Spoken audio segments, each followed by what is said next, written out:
मम्मा वो पेंडू सा है, मैंने उसे शादी नहीं करनी। अफशा अपनी माँ से कह रही थी। माँ ने प्यार से कहा, बेटी वो तुम्हारा कजिन है, अच्छा लड़का है, क्यों शादी नहीं करनी उससे? मम्मा वो पेंडू सा है, ना उसे कपड़े पहनने की तमीज है, ना उसे बात करने की तमीज है। मैं उसके साथ शादी नहीं करूंगी। अफशा, शादी तो करनी पड़ेगी, तुम राजी हो या ना हो। अफशा ने अपने कजन सारिम को कॉल की। सारिम, मैं तुमसे शादी नहीं करना चाहती, तुम शादी से इनकार कर दो। सारिम ने कहा, मैं माँ बाप की मर्जी के खिलाफ नहीं जा सकता, मैं तुम्हारे साथ जिंदगी भर नहीं रह सकती। ठीक है, तुम खुद इनकार कर दो फिर, मैं तो कुछ नहीं कहने वाला। अफशा ने जब देखा उसकी शादी सारिम से कर रहे हैं, उसने खुदकशी करने के लिए घर में पड़ी काफी सारी दवाइयां खा ली, अस्पताल ले गए, डॉक्टर्स ने मैदा वॉश किया, जान बच गई। अफशा ने अपनी मां के सामने हाथ जोड़े, मम्मा मुझ पे रहम करो, मैं उस जाहिल इंसान के साथ नहीं रह सकती, वो भी गांव में। मां ने कहा, बेटी सोच लो, हम सब जानते हैं सारिम बहुत अच्छा लड़का है, क्या हुआ जो वो इतना पढ़ा लिखा नहीं है, वो गांव में रहता है तो, लेकिन वो लड़का अच्छा है। अफशा के ना चाहते हुए भी उसकी शादी सारिम से करवा दी गई। अफशा ने बस समझ लिया कि अब जिंदगी बर्बाद हो गई, सारे ख्वाब खत्म हो गए, सब खुशियां जला दी गई हैं, सब कुछ एक जाहिल इंसान के हवाले हो गया। पहली रात थी। अफशा ने सारिम को कहा, सारिम तुम मुझसे शादी करना चाहते थे, शादी हो गई है, लेकिन मुझसे दूर रहो। सारिम मुस्कुराते हुए कहने लगा, ठीक है अफशा, आप इतना गुस्सा क्यों कर रही हैं? अफशा गुस्से से बोली, तुमने मेरी जिंदगी तबाह कर दी है सारिम। सारिम ने एक डिबिया खोली, उसमें चमकती हुई अंगूठी थी। उसने वो डिबिया अफशा के सामने रखी और कहने लगा, अफशा ये गिफ्ट आपके लिए। अफशा ने अंगूठी उठाकर साइड पे रख दी और करवट बदलकर लेट गई, रोने लगी। सारिम नवाफिल अदा करने लगा, फिर अफशा के पास लेट गया। यूं जिंदगी का सफर शुरू हुआ। अफशा का दम घुटने लगा सारिम के साथ। सारिम देखने में खूबसूरत था, बस ज्यादा पढ़ा लिखा नहीं था, डिसेंट सा भी नहीं था। अफशा मॉडर्न सी लड़की थी। सारिम सुबह उठते ही अफशा का माथा चूमता, फिर खुद नाश्ता बनाता। अफशा को गुस्सा आता, ये बंदा मुझे इम्प्रेस करने के चक्करों में है। अफशा जब सारिम के हाथ का बना खाना खाती, बहुत हैरान होती, इतना मजे का खाना। सारिम रात को थका आ रहा आता, अफशा बस खामोश सी अपनी दुनिया में गुम सी रहती। उसको कोई परवाह नहीं थी सारिम की। सारिम भी अफशा को कुछ ना कहता था। घर आकर खाना बनाता, अफशा को खाना देता। अफशा पत्थर दिल थी शायद, ना घर की सफाई करती, ना वो सारिम के कपड़े धोती। सारिम अपने काम खुद करता। साल गुजर गया।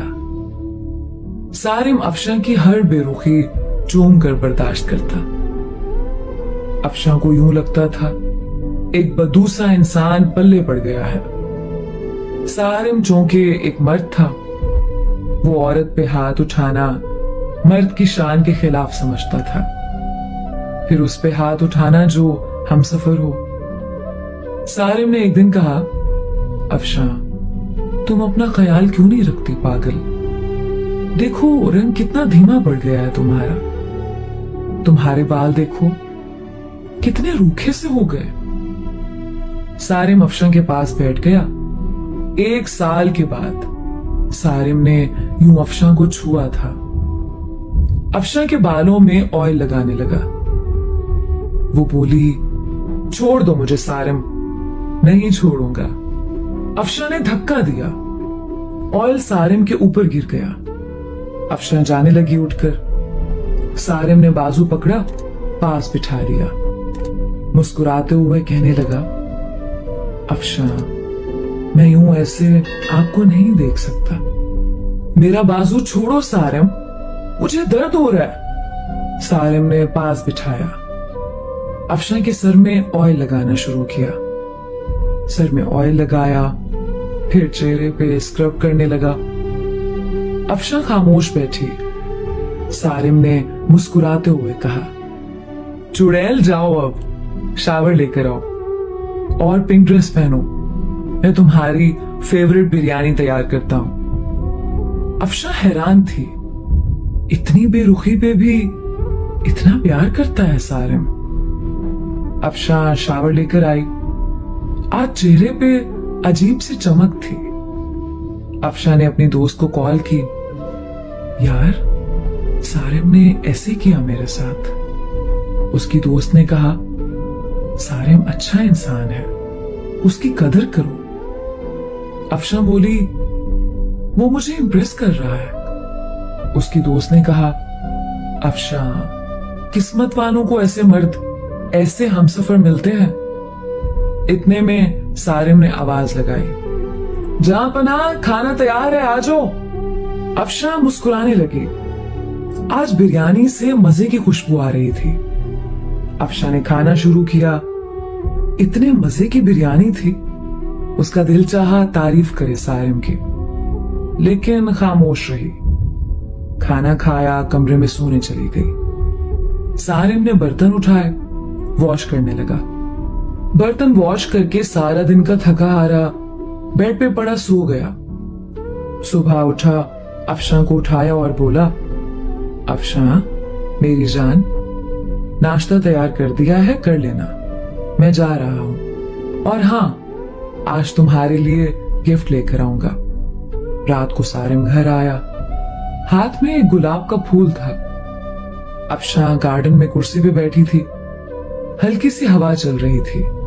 शाम का वक्त था, हल्की सी रोशनी थी। सारिम घुटने के बल बैठ गया।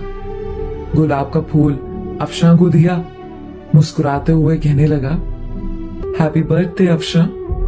अफशा चौंक कर बोली, तुमको कैसे याद है मेरा आज बर्थडे है? हम सफर हूं आपका अफशा। पेपर्स निकाले एक लिफाफे से। अफशा का हाथ पकड़कर कहने लगा, जानती हो ये पेपर्स किस चीज के हैं? अफशा का दिल धड़कने लगा। क्या है ये सारिम? यह हम दोनों की खुशी है अफशा। बताओ सारिम, ये क्या है? वो प्यार भरे लहजे में बोला, ये हमारे नए घर के पेपर्स हैं। मैंने नया घर लिया है और तुम्हारे नाम किया है।